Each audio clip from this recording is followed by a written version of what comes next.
அருமையாக பார்த்தீங்கன்னா ப்ரான் பிரியாணி. பாருங்க, நல்லா ரவுண்டாக பெரிய ப்ரானு, வாசமே செம்மையாக இருக்குது.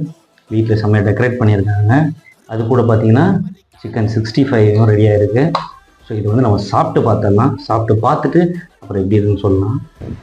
அருமையாக மீன் கடையில் போயிட்டு ப்ரான் நல்லா சூப்பராக இருக்கிற ப்ரானை வந்து நல்லா பார்த்து வாங்கிட்டு வீட்டில் வந்து க்ளீன் பண்ணி எடுத்துகிட்டு அப்படியே அடுப்பு ஆன் பண்ணியாச்சு.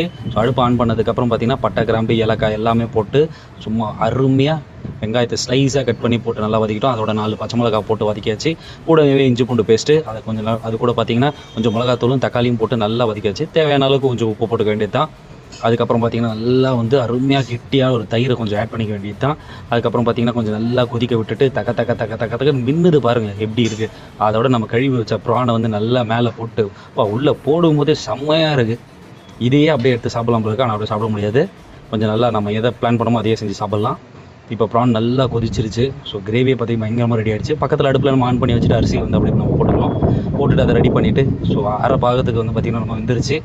ஸோ இந்த அரிசியை போட்டு நம்ம நல்லா வந்து டிப் பண்ணி எடுத்துக்கலாம். ஸோ அங்கே பாருங்கள், நல்லா வந்து நம்ம போட்டு உள்ளே எல்லாமே ஷேக் பண்ணி விட்டுக்கணும்.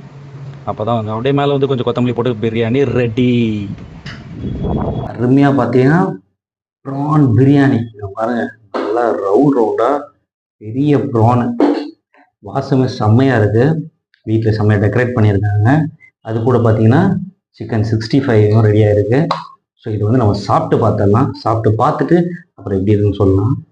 லைட்டான மசாலா, ரொம்ப கலரும் இல்லாமல். ஸோ அந்த போட்டதுலேயே பார்த்தீங்கன்னா நல்ல வெறும் மிளகாத்தூளும் கரம் மசாலா மட்டும் யூஸ் பண்ணியிருக்காங்க. ஸோ அதனாலே நல்ல ஒரு ஃப்ளேவர் கொடுக்குது. இது கூட பார்த்தீங்கன்னா வந்து ஏலக்காவும் இருக்கிறதுனால இன்னும் நல்லாவே இந்த ஃப்ளேவர் சூப்பராக இருக்குது. ஃபுல்லாகவே மசாலா இறங்கியிருக்கு ப்ரானில்.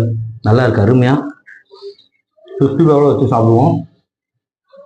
ஸோ 65 பாருங்க எவ்வளோ சாஃப்டாக இருக்குது, இப்போ ஜூஸியாக இருக்குது. சாப்பிடுமே. வாவ், நல்ல மீன் சாப்பிட்ற மாதிரி இருக்கு. அவ்வளோ சாஃப்டாகவும் ஜூஸியாகவும் இருக்கு. இது எப்படி பண்றதுன்னு அப்புறமா மசாலாவோட நான் சொல்லி காட்டுறேன். சூப்பராக இருக்கு, அருமையா.